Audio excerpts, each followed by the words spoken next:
কিন্তু কৃষক যেহেতু অন্নদাতা, আমাদের এই দেশের 130 কোটি মানুষের জন্য প্রচুর খাদ্যের আমাদের যোগানের প্রয়োজন।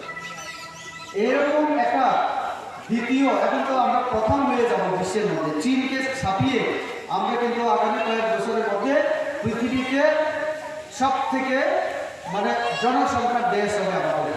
লেগে গেল রেবতী ত্রিপুরা, তখন বলে খুলো খুলো, লাগাতে হবে না, খুলো। গঙ্গানগরে লাগাতে দেয়নি আমার ছেলেরা। এটা হচ্ছে দুঃখজনক। আপনারা চিন্তা করুন, আমাদের এমন রাজনৈতিক দল আছে যে সোলার লাইট দিলেও না এখানে রেবতী ত্রিপুরার নাম আছে, খুলে ফেলে পায়, কৃষকরা পায়, সেই ব্যবস্থা আমি করবো বলে নরেন্দ্র মোদী কি করলেন, ডাইরেক্ট বেনিফিট ফান্ড কাজ করতে শুরু করলেন। এই জন্য আমরা বলেছিলাম সবাই ব্যাংক অ্যাকাউন্ট করুন, টাকা দিতে হবে না, বিনামূল্যে অ্যাকাউন্ট করে ফেলুন। তখন সিপিএমরা বললো সবাইকে ব্যাংক অ্যাকাউন্ট করাবো, 15 লাখ টাকা করে দেওয়ার কথা বলল। এখন উনি যিনি আমাদের রাজা বলে পরিচয় যিনি দেন, রাজ পরিবারের অস্বীকার আমি করি না, ওনাকে সম্মান দিয়ে আমি এই কথা বলতে চাই। কিভাবে হবে গ্রেটার প্ল্যান আমি অনেকবার জিজ্ঞেস করেছিলাম। আমি তো এই পর্যন্ত 4-5 বার মানুষের সঙ্গে আমি বৈঠক করেছি ব্যক্তিগতভাবে, আমার ব্যক্তি সম্পর্ক। সেই দিন আইএলএসে ভর্তি ছিলেন, আমি দেবো। আর শুধু অসৎ বানানো না, খেয়ে তো থাকতে হবে, তাহলে 2 বছর আমি রেশনের ফ্রি চাল দেবো, 1 টাকা হোক 2 টাকা হোক। এই যে চাল আমরা দিচ্ছি এটাও তো নরেন্দ্র মোদীর বড় কাজ। আর কোন কাজ দিতে হবে আগামী দিনে আরো কিছু হবে। তাহলে এই যে উনি বলেছেন মানে যদি হারিয়েও আমাদের কিছু হবে না, যদিও আমি তো বলছি আমরা গতকাল বসেছিলাম সবাই মিলে, আমরা প্রায় আজকের দিন পর্যন্ত 2600 বুথে আমরা এগিয়ে আছি। 2600 বুথে আপনারা চিন্তা করবেন না, আমরা জিতবই এখানে। এই চাটা মানে ফেরত দিন, এখন আমরা বলতে পারি না। শুধু আমি বলতে পারি বিজেপি কিন্তু সাধারণ মানুষের কাছে একটা চাঁদা দিয়ে। আপনারা বলুন আমরা চাঁদা নিয়েছি আপনাদের থেকে। আগে সিপিএমরা কি করতো, রেজার কাজ 10 টাকা দিয়ে দেন দাদা দিদি মাসি, আগামীকাল আমাদের নারী বিরোধী মিটিং আছে। 3 দিন পরে বলবে যুব সংগঠনের ডিওয়াই ফের আছে, আর কয়েকদিন পরে বলবে ওই দিন জিএমপির আছে, ওই দিন কৃষক সবার আছে, ওই দিন অমুক ইয়ের আছে। এইভাবে চাঁদা 12 মাসে 13 কারণ বাঙালিদের একটা প্রভাব আছে। কেউ যেন আবার ভারত বিরোধী কথা না বলে। আর ভারত বিরোধী তো আমাদের মুসলিমরা বলে না, এটা তো আমরা জানি। আমাদের কাশ্মীরে যারা লড়াই করে উগ্রপন্থীর বিরুদ্ধে, আমি তো কাশ্মীরে গিয়েছি, 12 দিন ছিলাম বিভিন্ন জায়গায়। আমার মুসলিম ভাইয়েরা তো সেখানে জীবন বলিদান করছেন দেশের জন্য। এটাও তো আমাদের ইতিহাস, এটাও তো আমাদের মানে সমাজে আমরা দেখছি। তাহলে সব মুসলিমকে তো কোনোদিন বিজেপিও বলে না বাংলাদেশে পাঠিয়ে দেবো। তো তাহলে কারা বলে এইগুলো যারা আমাদের বিরোধী, কি প্রমাণ করতে চাই তারা যে বিজেপি তাহলে এই যে হচ্ছে না। এখন আমার মতো পিউরলি প্রসাদ নাই কেউ, তারপরে আমার উপরে আক্রমণ কেন, আমার দুঃখ এটাই। তার জন্য মাঝে মধ্যে মনে হয় বোধহয় অন্য সম্প্রদায়ের মানুষ আমার সম্প্রদায় থেকে আরো বেশি ভালোবাসে না। তো এই জন্য টার্গেটে আমি আমার অন্য কি, আমি তো দলাই জেলার এখানে জনজাতি অধ্যুষিত এরিয়া 6টা, আমার এখানে এমএলএর মধ্যে 4 জন আমার জনজাতি। Gandacherra ST reserve, Chhamanu ST reserve, Karamchhara ST reserve, Ambassa ST reserve, 4টা এসটিসি। এটা এসসি, ওটা আর রিজার্ভ। তো 4টা যেহেতু জনজাতি বেশি, আমি দলাই জেলার মানুষ, আমার দায়িত্ব কি দলাই জেলার উন্নতি করা, আমার উচিত দলাই জেলার উন্নতি করা। এই চিন্তা করে পার্লামেন্টে দাঁড়িয়ে বললাম আমার দলাই জেলায় ভালো একটা কলেজ নেই, আমার দলাই জেলাতে মেডিকেল কলেজ করো। নরেন্দ্র মোদী আমার সরকারের কাছে দাবি রাখলাম, আমাদের সরকার সেই দাবি মেনে দলাই জেলায় এখন মেডিকেল কলেজ করার জন্য সিদ্ধান্ত দিল। আগামীতে আমাদের এখান থেকে ছেলে মেয়েরা যারা ডাক্তারি পড়াশোনা করবে এই আমবাসাতে পড়াশোনা করবে, আগরতলায় যেতে হবে না। এটা কি ত্রিপ্রাসা বিরোধী? এটা কি এই এলাকা উন্নয়নের বিরোধী? আমি তো শুধু ত্রিপ্রাসার জন্য মানে এই কথা বলিনি। এইখানে সব জাতি সম্প্রদায়ের মানুষ পড়াশোনা করবে, ডাক্তারি করবে যারা, তাহলে আমি কি অন্যায় করব? আমি তো জাতীয় সড়কের কথা না বলি, জাতীয় সড়ক কমলপুর আমবাসা গন্ডাছড়া অমরপুর জাতীয় সড়ক হবে, ঠিক হয়ে গেছে, শুধু টাকা এলে কাজ শুরু হবে, বছর 1.5-এর মধ্যে হবে। তাহলে এই যে আমি কথা বলি জাতীয় সড়ক গাও, এটা কি অন্যায়? আমার অন্যায়? ছামনু থেকে গন্ডাছড়া হয়ে তীর্থমুখ হয়ে যতনবাড়ি আমি রাস্তা দাবি করেছি।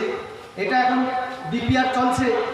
2 কোটি টাকা সরকার টাকা দিয়ে কোন পাহাড় দিয়ে কোন পাড়া দিয়ে রাস্তা হবে, ডিপিআর চলছে। এটা কি আমার অন্যায়? ছামনু থেকে গন্ডাছড়া যাওয়ার যদি রাস্তা হয় বলি। ডুম্বুর নগর, এই যে তীর্থমুখ, এই যে আমাদের ডুম্বুর জলাশয়, বাইরের মানুষ দেখতে আসে সেখানে। এত সুন্দর জলাশয়, নারিকেল বাগান, আমরা সেখানে এখন থাকার জায়গা করে দিয়েছি। এখন একটা নৌকা হবে, যে নৌকায় থাকতে পারবেন আপনারা, খেতে পারবেন, ঘুমাতে পারবেন রাত্রে। এটাকে বলে হাউস বুট। হাউস মানে ঘর, বুট মানে নৌকা ইংরেজিতে।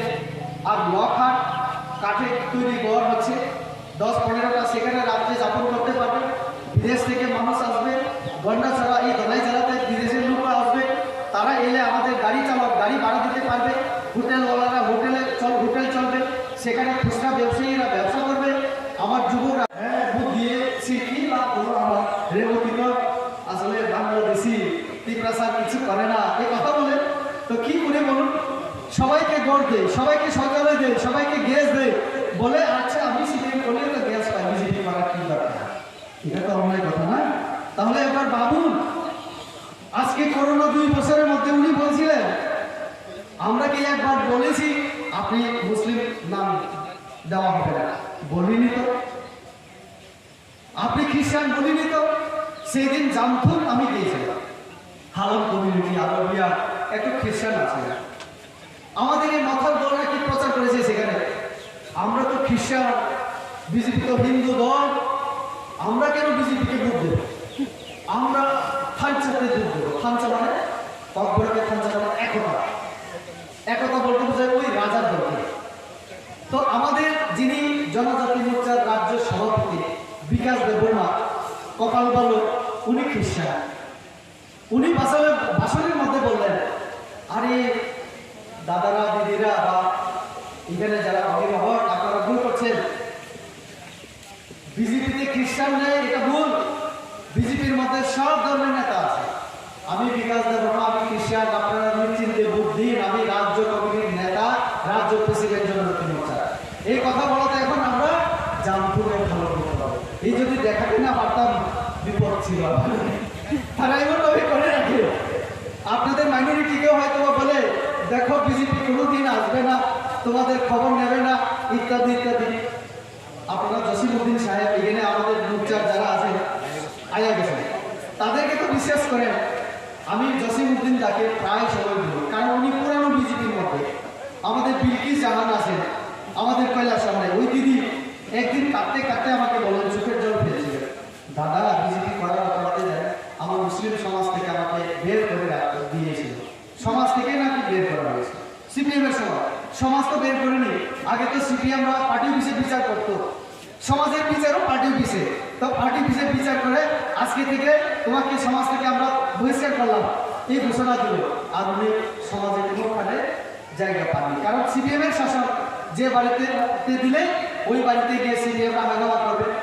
তো এই বিজেপি আসার পরে উনি কথা বলছিলেন, আমি যখন বিজেপি করলাম তখন এইভাবে করা হয়েছিল। এই বিলকিস দিয়ে আমার জসিমদা আমি বলেছিলাম, আপনারা বলুন কোন নেতাকে আনতে হবে, আমার পুরো দেশের মধ্যে যত মুসলিম নেতা আছে এনে হাজাতে পারবে। আমাদের জন বাংলা মন্ত্রী, আপনাদের দপ্তরের মন্ত্রী, 30 কোটির জন্য যারা খাদ্যের যোগান দেয় তারা হলেন কৃষকরা। তো তিনি বললেন কৃষকরা খুব সব থেকে সমাজে পিছিয়ে পড়া, সকাল ভোর হলে তারা জমিতে চলে, সারাদিন মানে পরিশ্রম করে, অন্ধকার হলে বাড়িতে ফেলে, ফিরে কি করে মানে কেউ ধান উৎপাদন করে, আলু উৎপাদন করে। তো তারা গরিব, অশিক্ষিত হয়, অসহায় হয়। তাদের জন্য সরকারের তরফ থেকে ছোট্ট একটা রাশি, কম, আমরা জানি এটা কম, অনেক কম, কিন্তু তারপরেও বছরে আন্দোলন ছাড়া, আমার কথাগুলো একটু ভালোভাবে শুনবেন, আন্দোলন ছাড়া কম হলেও সবাইকে দেওয়ার চেষ্টা চলছে। এরকম আমি যতটুকু জানি, যদি ভুল না করে তথ্যে 13 কোটি মানুষকে আমরা এইটা দেওয়ার চেষ্টা করছি, দিচ্ছি। কিষাণ সম্মান নিধি এটা দেওয়ার ক্ষেত্রে সে হিন্দু, সে বুদ্ধিস্ট, সে খ্রিস্টান, মুসলিম, সে জৈন, পার্সি, আমরা দেখি না। কি দেখি? উনি কৃষক কিনা, এটা অবশ্যই আমরা দেখি। তার জন্য একটা কাগজ আমরা ওনার থেকে চাই, আপনার জমি যে আছে তার প্রমাণ দিন, তহসিলের কাছে, ইয়ের কাছে, অফিসে আপনারা জমা দিন, আপনার প্রাপ্য আপনি পান। এই ক্ষেত্রে আমরা হিন্দু, মুসলিম, বৌদ্ধ, খ্রিস্টান আমরা করি না। যেটা আগে হয়েছিল এই ত্রিপুরা রাজ্যে, যেটা হয়েছিল আগে ভারতবর্ষে, আমাদের এই ত্রিপুরা রাজ্যে যতদিন বামপন্থীরা ছিল ততদিন একটা নীতি ছিল, যদি প্রত্যেক দিন মিছিলে যায়, পার্টি যদি মানে মেম্বারশিপ না হয়, পার্টি কর্মী বলে PM পার্টি কর্মী, তাদেরকে বেশি প্রায়োরিটি দেওয়া হয়। সে তো CPM না, তাকে দিও না, এরকম কথা শুনতাম আমরা। কিন্তু আমাদের সরকার আসার পরে আমরা এই কথাগুলিকে উল্টো বলি, না কৃষক যদি CPM হয় তাকেও দেওয়া। আমি যেহেতু জনপ্রতিনিধি বিভিন্ন জায়গায় যাই, মাঝে মধ্যে আমার মনে হয় এই যে সবাইকে আমরা দিচ্ছি, এটা যেন অন্যায়। CPM কংগ্রেসরা বলে আমি বাড়িতে বসে আছি, CPM করছি, আমি তো প্রধানমন্ত্রী যেটা দিচ্ছেন কৃষকদের সম্মান নিধি আমি পাচ্ছি, কেন আমি বিজেপি করবো, এরকম নাকি অনেকে বলার চেষ্টা করছে। কিন্তু তাদের উদ্দেশ্যে আমার মানে একটাই অনুরোধ, বিবেক দিয়ে আপনারা একটা বিচার করবেন। আমরা 25 বছর যাতে ওই যে বঞ্চিত হয়েছিল যারা, যাতে আর না হয় তার জন্য আমরা সবাইকে দেওয়ার চেষ্টা করেছি। এটা কি অন্যায়? তাহলে কেন উনি এখনো আমাদের সঙ্গে সহমত পোষণ করবেন না? কেন বিজেপিকে সাহায্য করবেন না? এটা তো ওনারও ভাবা উচিত না? এই কথাগুলি ভাবা উচিত। এবং আমরা যেখানে সকলকে দেওয়ার জন্য চেষ্টা করছি, আর এখন কি ঘরের টাকা ডাইরেক্ট ঢুকে কিনা, কিষাণ সম্মান নিধির টাকা, বুড়ো বয়সের বাটা, এটাও ডাইরেক্ট, যার কিছু হয় ডাইরেক্ট। এখানে রেবতী ত্রিপুরা MP হলো, এই আমাকে দিতে হবে, আমি বলতে পারি না। আপনার অ্যাকাউন্টে টাকা ঢুকে যায়, আমি বলতে পারি না। আর এই জন্যই দেখুন নরেন্দ্র মোদীর কত চিন্তাধারা।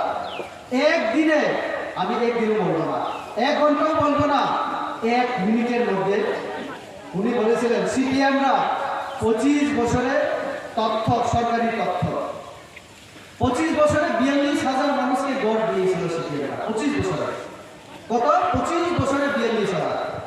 আমি সব বাদ দিয়ে নরেন্দ্র মোদী এই যে লাস্ট যে গড়টা দিল আমাদেরকে, একদিনে 1 মিনিটের মধ্যে, আমি গলায় জেলা দিয়ে অফিসে বসা, আমি বসা ছিলাম, তিনি মেশিন টিপে, সুইচ টিপে 1,47,000 মানুষকে 1 মিনিটের মধ্যে গড় দিলেন, 1 ঘন্টার মধ্যে।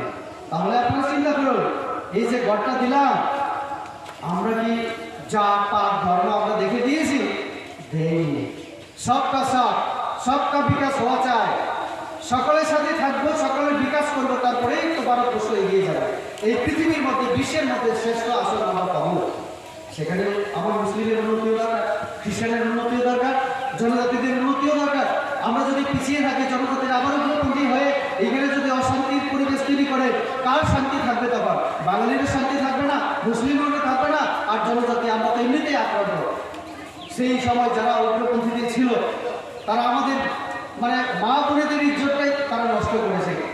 সুন্দর মহিলা দেখলে, মানে মেয়ে দেখলে তারা বলে গিয়েছে যে এই মেয়েটার বিয়ে দিতে পারবে না, এরকম অনেক মেয়ের জীবন নষ্ট করেছে আমাদের উগ্রপন্থী তীব্রাসা উগ্রপন্থীরা।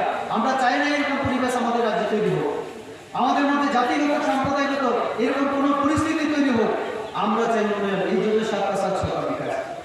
আমরা যদি ভালো কাজ করি, তাহলে না রেবতী ত্রিপুরার উপরে আপনাদের বিশ্বাসটা জমবে, আপনাদের বিশ্বাসটা বাড়বে। তাহলে তার জন্য তো কাজ করা, আমরা বিশ্বাস অর্জন করতে চাই, কাজের মাধ্যমে আমরা বিশ্বাস অর্জন করতে চাই, ভাষণের মাধ্যমে না। আর তারপরে সবাই মিলে যদি আমরা প্রয়াস করি, চেষ্টা করি, তাহলে আমরা অবশ্যই আমাদের উন্নতি করতে পারবো, আমাদের দেশের, রাজ্যের, এলাকার উন্নতি আমরা করতে পারবো। আমাদের ভালো প্রধানমন্ত্রী আছে, আমি দাবি করতে পারি। বিশ্বের মধ্যে আজকে যেভাবে জনপ্রিয়তা অর্জন করেছেন উনি, এই মাত্র 8 বছরের মধ্যে, তার প্রমাণ কিভাবে? এত 130 কোটি মানুষকে কয়েক মাসের মধ্যে ভ্যাকসিন তৈরি করে, ভারতের মধ্যে ওষুধ তৈরি করে বিজ্ঞানীদেরকে যা টাকা লাগবে আমি দেব। আর শুধু যে একটা সময় CPM-এর কথা শুনে আমরা বই করেছিলাম, বিজেপি বিজয় আসলে হিন্দু পার্টি, বিজেপি এলে মুসলিমরা থাকতে পারবে না, এই বইয়েও অনেকে দেয়নি। আমি যখন লোকসভায় 2019-এ দাঁড়ালাম, সব থেকে বেশি, যেখানে 18-তে কম পেয়েছিলাম, শুধু উত্তর ত্রিপুরায় আমি 42,000 বেশি ভোট পেয়েছিলাম। এবং সব থেকে বেশি ভোট পেয়েছি মুসলিমদের। আমি যদি না পেতাম তো আমি জিতলাম কি করে? তো একটা সময় মুসলিমদের মধ্যে যে ভয়টা ছিল, যে ভুল বুঝাবুঝি ছিল, এটা এখন নেই আমি বিশ্বাস করি। তার জন্যই ওই দিন যখন আলোচনা হচ্ছিল যে এরকম মাইনরিটি এলাকায় কে কে গেলে ভালো হবে, অনেকজন দাঁড়িয়ে বলছিল রেবতীদা গেলে ভালো হবে, অমুকদা গেলে ভালো হবে। তো তার জন্য আমি মনে মনে ভাবলাম আচ্ছা যাই হোক, এরকম এলাকায় আমারও যাওয়ার সুযোগ হবে। কারণ আমি তো জনজাতি, তো তার জন্য আমাকে সবাই বলে আপনি জনজাতি এলাকায় না গেলে উপায় নেই। তো আমি বলি আমি শুধু জনজাতি এলাকায় যাবো কেন, আমি তো সবার এমপি, আমাকে সব জায়গায় পাঠান। আর সব থেকে বেশি আমার সম্প্রদায় থেকে আমার তো মাঝে মধ্যে মনে হয় অন্য সম্প্রদায়ের মানুষ আমাকে বেশি ভালোবাসে। কি কেন এই কথা বললাম? হয়তো বা ক্যামেরার মধ্যে অনেকে শুনলে আমার তীব্রা ছাড়া আমার বিরুদ্ধে বলবে এই জন্যই রেবতীকে আমি বাংলাদেশি বলি, আমাকে বাংলাদেশি বলে। আমার দুঃখ নেই, রাজনীতি থাকলে শুনতে হয়। কেন আমি এই কথা বললাম? মাঝে মধ্যে মনে হয় আমার তীব্রা থেকে বাঙালি, মুসলিম, মণিপুরী আমাকে বেশি পছন্দ করে, এই কথা ভালোবাসে। কেন বললাম? আমার তীব্রা যদি আমাকে যদি এতই ভালোবাসতো তাহলে আমি তো তাদের এমপি, গর্ব করা উচিত আমার সমাজ থেকে একজন তো অন্তত পার্লামেন্টে যাওয়ার সুযোগ হলো। কিন্তু না, বিজেপি করি এই অন্যায়ে আমার কৃষক পুতুলিকা দাহ করে। ঠিক আছে, 3 বছর হলো আমি এমপি হলাম, আক্রমণ কয়বার হলো আমার উপরে জানেন? 4 বার। বছরে একবারের উপরে আক্রমণ চলছে আমার উপরে। তো তীব্রাসায় আক্রমণ করে আবার বাঙালিও না, মুসলিমও না, মণিপুরেও না, কেউ না, আমার তীব্রাসা। আমার বাবার বয়স 67 বছরের উপরে, চাকরি থেকে অবসর নিয়ে এখন বয়স্ক। এখন কি করেন? প্রত্যেক দিন টিভির সামনে বসে থাকেন, কোন দিকে কি খবর দেখেন, নিউজ পেপার পড়েন, পত্রিকা, এই সে আর মানে পাড়ায় বিকেলবেলায় দোকানে যায়, চা খায়, এই হচ্ছে বাবার কাজ। আমি ছিলাম না, আমরা কেউ নেই। আমার ছোট ভাই আগরতলায় চাকরির সুবাদে আগরতলায়, আমি সেই আপনারাও আমাকে ভোট দিয়েছিলেন, আপনারাও ভোট দিয়েছিলেন আমাকে, কিন্তু কখনো দেখেননি। হয়তো বা টিভিতে 1-2 জন দেখেছেন, সবাইকে দেখেননি। অথবা যারা আরো 1-2টা মিটিংয়ে গেছে ওখানে আমাকে দেখেছেন, বাকিরা দেখেননি। তো এইভাবে আজকে একটা সুযোগ আমারও আপনাদের সঙ্গে। আমি 3 বছর আমি একদম বিশ্রাম আমি নেই, প্রত্যেক দিন।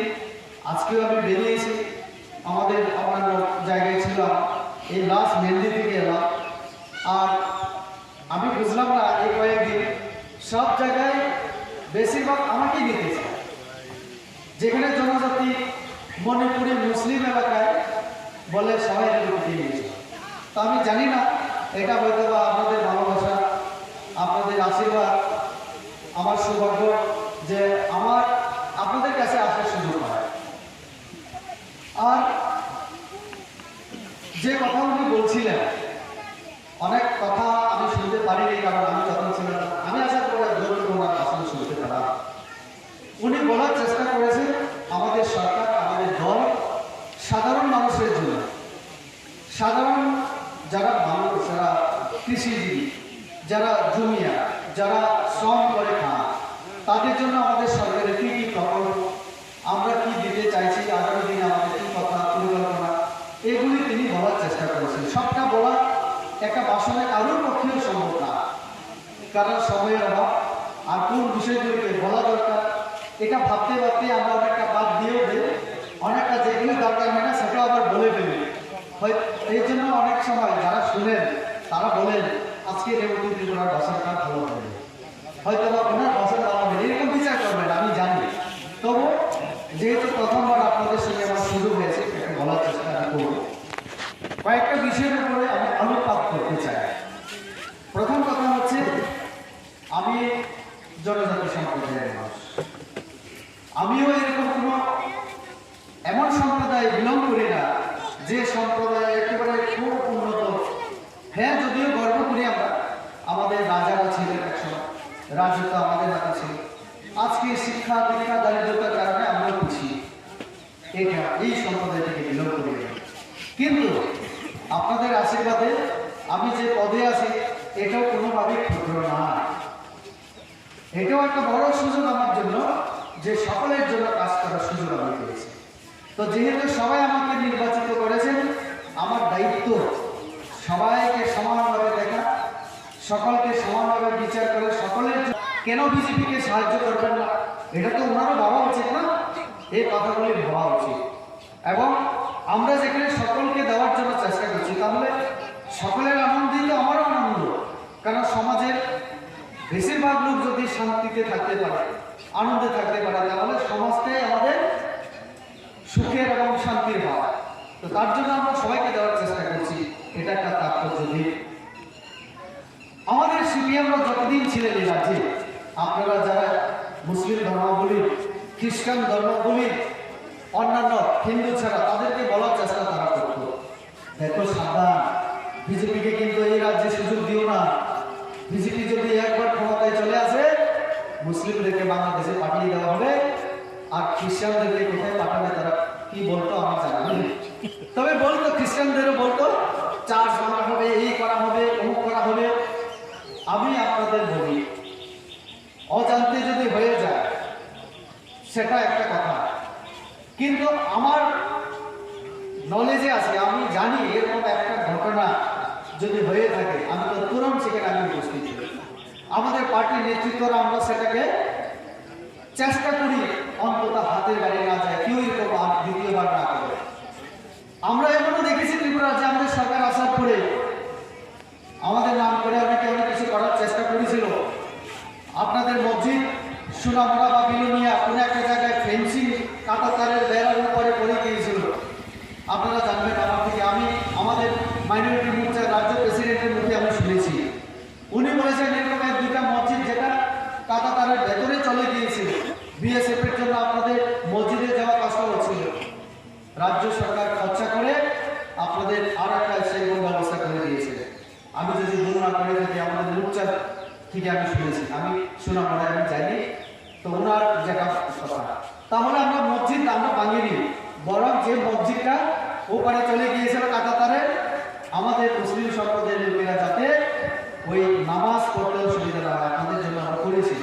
এই বিজেপি সরকারই করেছে, যে বিজেপিকে একটা সময় বলেছিল সিপিএম কংগ্রেস যে এই বিজেপি এলে আপনাদের বাংলাদেশে তাড়ানো হবে, আমরা বাংলাদেশে তাড়াবো না। আপনারা যারা ইন্ডিয়ান, আপনারা গর্ব বোধ করুন আমি ইন্ডিয়ান, আপনারা অধিকার নিয়ে বলুন আমি ভারতীয়, আমার অধিকার চাই। কি চাই? শিক্ষা চাই, স্বাস্থ্য পরিষেবা চাই, পানীয় জল চাই, রাস্তা চাই, এটা সকলের সঙ্গে আপনারা বলতে পারেন। আমাদের একটাই অনুরোধ, কেউ যেন আমরা ভারত বিরোধী কথা না বলি। আর ভারত বিরোধী তো আমাদের মুসলিমরা বলে না, এটা তো আমরা জানি। রাজ্যের বাইরে থাকবেন না, এটা আমাদের কাছে খারাপ লাগে, আমরা সমাজের জন্য কিছু ভাবি। তো পাতালকোনার যে টিপিএফ, এটা তখন রাজনৈতিক দল হয়ে যায়, উনাকে আনলেন, তারা রাজাকে ওইখানে জায়গা দিলেন, সমাজের জন্য কাজ করবেন একসঙ্গে। এই করতে করতে দুইজনের মধ্যে মতানৈক্য, মত পার্থক্য হওয়ায় পাতালকোনার একটা দল, আমাদের রাজা আর একটা দল হয়ে যায়। উনি বলছিলেন যে পাতালকোনার প্রথম সভাপতি ছিলেন না, ওই দলের সভাপতি ছিলেন সঞ্জয় জমাতিয়া, যিনি এখন আইটি এই মাথার বড় নেতা।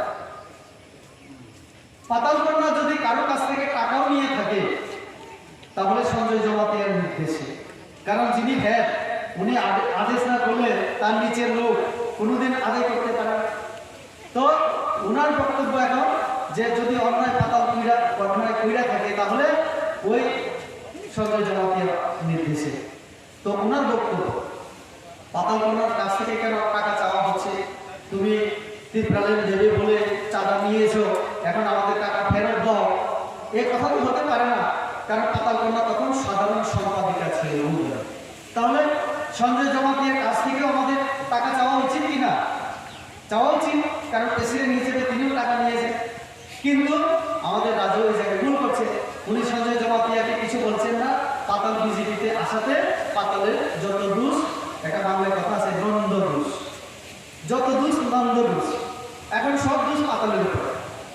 আমিও বলতে চাই, আমাদের এই যে প্রভুজি, উনিও তো এই ত্রিপুরা মাথা চালানোর জন্য কর্মচারীর কাছ থেকে টাকা নিচ্ছেন এখন চাঁদা।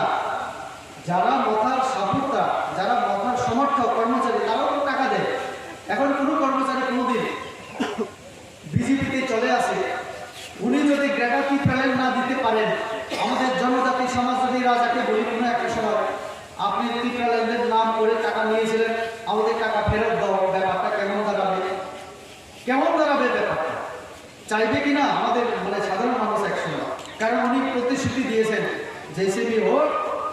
ग्रेटर त्रिपुरा में लेकर ही रहेंगे। तो एक तो गारंटी दिए কিভাবে বলেন যদি না হয় কথায় কথা টাকা ফেরত দেবেন তিনি কি প্রতিশ্রুতি দিতে পারেন এই কথা? সিপিএম 25 বছর চাঁদাবাজি করে করে করে পার্টি চালিয়েছে। আমরা এখন কি অঞ্জন দাসকে আমরা বলতে পারি যে অঞ্জন দা অনেক চাঁদা আপনাকে দিলাম, এই চাঁদা মানে ফেরত দিন এখন? আমরা বলতে পারি না। শুধু আমি বলতে পারি বিজেপি কিন্তু সাধারণ মানুষের কাছে একটা চাঁদা দিয়ে। আপনারা বলুন আমরা চাঁদা করে দেখা সকলকে সমানভাবে বিচার করে সকলের জন্য আমার চেষ্টা করা। তো এই জন্য আমি চেষ্টা করেছি 3 বছর এবং গর্ব ভবিষ্যতে যাতে সকলের সুবিধা হয়, সকলের মঙ্গল হয়, সকলের উন্নতি হয় এরকম কাজ করার চেষ্টা আমি করছি। অন্তত আমার তরফ থেকে চেষ্টা করছি। আমার দলের কাছে আমি এরকম পরামর্শ দিই এবং আমার দলের যিনি প্রধান আমাদের ভারতের প্রধানমন্ত্রী, আমি যতটুকু ওনাকে কাছ থেকে দেখেছি একদম কাছে থেকে, ওনার মধ্যে অহংকার আমি দেখিনি। যদিও অনেক বিরোধীরা বলে অহংকার করেছে এই করেছে, কিন্তু লোকটার মধ্যে এমন মানে কতগুলি চিন্তাধারা আছে।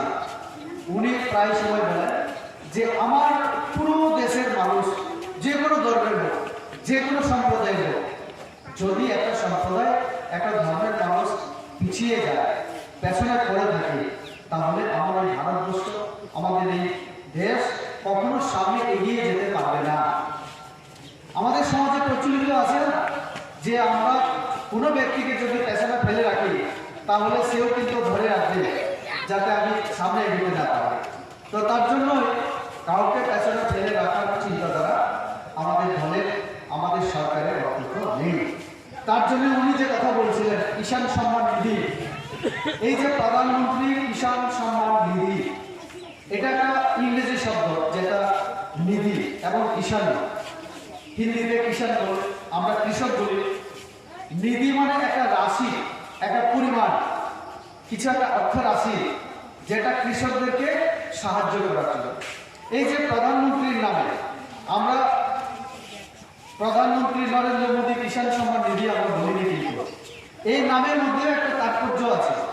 আগে আমরা শুনতাম কি জানি ইন্দিরা গান্ধী আবাস যোজনা, তো তাহলে ব্যক্তি হয়ে যায়। আমাদের নরেন্দ্র মোদী বললেন না আমি আজকে আসি প্রধানমন্ত্রী, আগামীকাল নাও থাকতে পারে, কিন্তু প্রধানমন্ত্রীর পোস্ট, প্রধানমন্ত্রীর পদ এটা সারা জীবন সারা মানে জীবনেই থাকবে, এই ভারতবর্ষ যতদিন থাকবে। তার জন্য তিনি নাম রাখবেন প্রধানমন্ত্রী কিষাণ সম্মান নিধি। এই নিধি দেওয়ার জন্য তিনি কতগুলি নিয়ম করে রেখেছেন। কি নিয়ম? অন্তত 2 বিঘা জমি, 1 বিঘা জমি যাদের আছে মালিকানা, কাগজ জোট এগুলি দিতে হবে, কিছু ডকুমেন্টস দিতে হবে। কিষাণ যদি হয়, কৃষক যদি হয়, তাহলে কংগ্রেস করুক, সিপিআইএম করুক, এখন তো সিপিএম বিরোধী কংগ্রেস বিরোধী আমাদের এখানে আমরা শাসন করব, অথবা অন্য দল করুক, কিন্তু কৃষক